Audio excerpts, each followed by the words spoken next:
Entre 1999 et 2007, il a joué un rôle important dans le retour et l'enracinement des institutions démocratiques au Nigeria et a été le premier chef d'État militaire d'Afrique à céder le pouvoir à un gouvernement civil.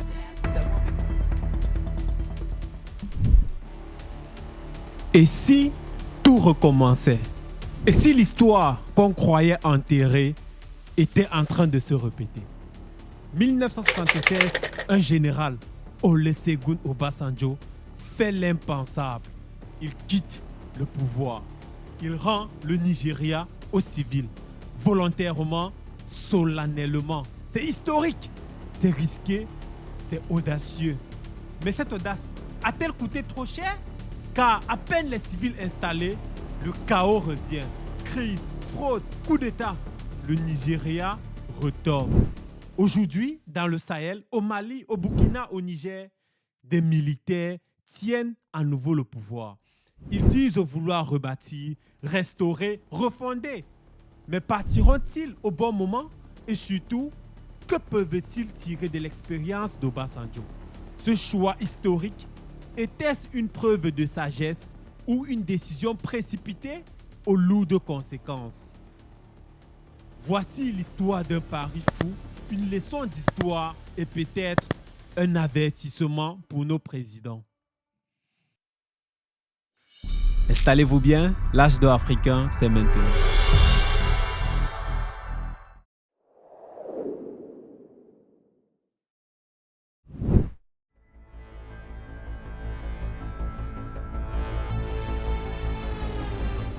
Juillet 1975, Lagos est tendu. Le pouvoir vacille dans les coulisses de l'armée nigériane.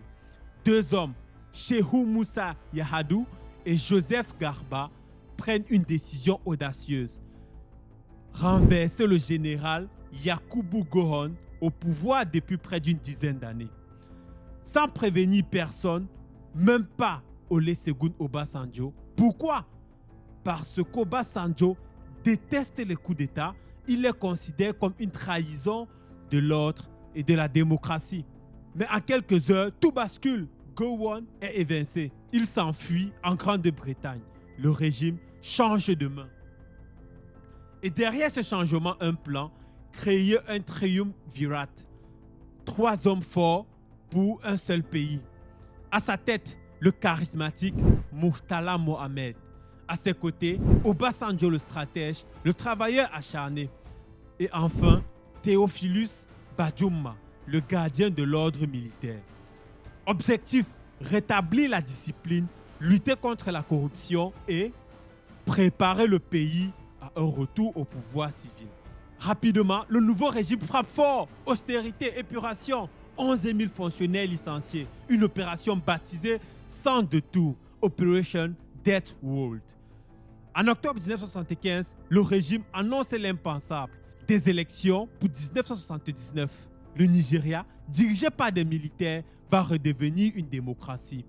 Et derrière cette transition, un nom revient, Obasanjo.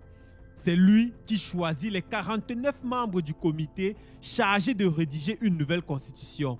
Et c'est encore lui qui valide le projet ambitieux de déplacer la capitale du Nigeria de Lagos à Abuja. Mais pendant ce temps, un autre combat gronde. L'Afrique du Sud, l'Angola, le Mozambique. Obasanjo et Murtala s'engagent à éradiquer le colonialisme et l'apartheid. Quand l'Angola devient indépendant et sombre dans la guerre civile, le Nigeria prend position, soutien total au MPLA, même si cela signifie défier les États-Unis et l'Afrique du Sud. Février 1976, à Luanda, Obasanjo déclare: ceci est le début de la lutte finale contre le colonialisme, l'impérialisme et le racisme. Il ne se doute pas que, quelques jours plus tard, son propre pays va trembler. Le 13 février 1976, le colonel Bukasuka Dimka lance un nouveau coup d'État. Murtala Mohamed est assassiné.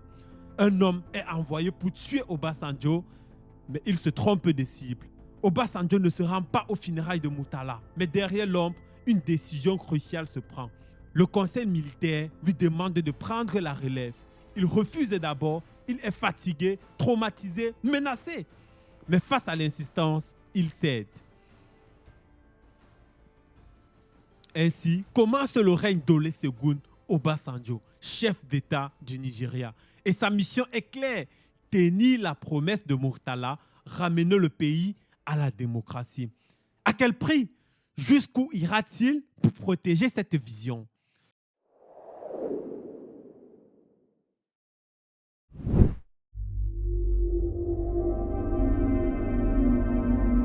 Le Nigeria est à la croisée des chemins. La dictature militaire a promis un retour au régime civil. Mais les promesses suffisent-elles à rebâtir une république? Pour passer de la parole aux actes, un comité spécial est mis en place. Leur mission, écrire une nouvelle constitution, pas une simple mise à jour. Non, une refondation totale. Leur choix est radical. Abandonner le système parlementaire britannique pour un modèle présidentiel à l'américaine. Un président tout puissant, pas question. Le comité veut éviter à tout prix de créer un nouveau despote, alors il imagine des garde-fous. Une stricte séparation des pouvoirs, une structure fédérale solide, des institutions élues à tous les niveaux. En octobre 1976, le projet de constitution est publié et pendant un an, le peuple débat. Les tensions montent, l'exploit grandit, mais le consensus tarde à venir. Octobre 1977, une assemblée constituante se réunit pour valider le texte. Mais rapidement, un mur se dresse, la charia. Le rôle de la loi islamique divise profondément les membres. L'impasse est totale. Obasanjo entre en scène. Il convoque l'assemblée. Le ton est grave. Il les met en garde. Cette constitution n'est pas pour vous seul. Elle est pour le peuple. Pour l'avenir, trouver un terrain d'entente. Après des mois de débats et de révision, la constitution est enfin adoptée en septembre 1978. Obasanjo l'approuve sans modification. Et tout s'accélère. Les partis politiques sont autorisés. Le pays entre en campagne. Une explosion de slogans, de promesses, de manipulations. Obasanjo regarde ça d'un œil critique. Il sait que beaucoup promettent ce qu'ils ne pourront jamais tenir. Juillet-août 1979, le Nigeria vote. La participation est faible, des fraudes sont signalées, la tension monte et puis vient le grand doute. Qui a gagné? Obasanjo refuse de trancher, il reste neutre. La balle est dans le camp de la commission électorale. Le verdict tombe, Shehu Shagari est élu président. Obafemi Awolowo est arrivé deuxième, conteste. Il accuse Obasanjo d'avoir manipulé le processus, mais la Cour suprême confirme les résultats. Le 1er octobre 1979, le Nigeria entre dans la Deuxième République. Devant le peuple, sous les projecteurs, Obasanjo remet à Shagari une copie de la nouvelle constitution. Un geste fort, un symbole, un adieu au pouvoir. Certains, comme le président togolais Eyadema, le supplient de rester. Mais Obasanjo refuse. Il s'en va, laissant derrière lui un héritage démocratique, mais aussi des ennemis. Chez les Yoruba, on ne lui pardonne pas. Il a refusé de soutenir leur candidat, Awolowo. Certains disent qu'il a trahi sa communauté. Mais lui tient bon. J'ai choisi le Nigeria, pas une ethnie. Le civil de Shehu Shagari déçoit. Corruption, incompétence, crise économique, l'euphorie fait vite place à la frustration. Et à peine 4 ans plus tard, le rêve s'effondre. Le 31 décembre 1983, un nouveau coup d'État renverse le gouvernement civil. Et ce n'est que le début. Entre 1983 et 1999, le Nigeria va vivre 4 coups d'État militaires. 4! Chaque fois, une nouvelle promesse de changement. Chaque fois, la même désillusion. Et pendant ce temps, Obasanjo est en retrait. Il observe, il critique. Parfois, il est même emprisonné par des militaires eux-mêmes. Mais il n'a pas dit son dernier mot.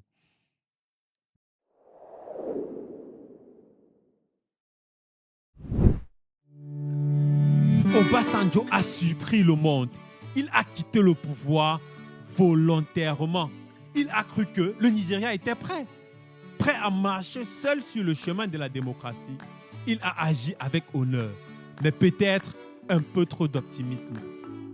Car ce pouvoir, remis aux civils trop tôt, sans fondation solide, sans garde-fou institutionnel, s'est effondré comme un château de cartes. Et le pays a replongé.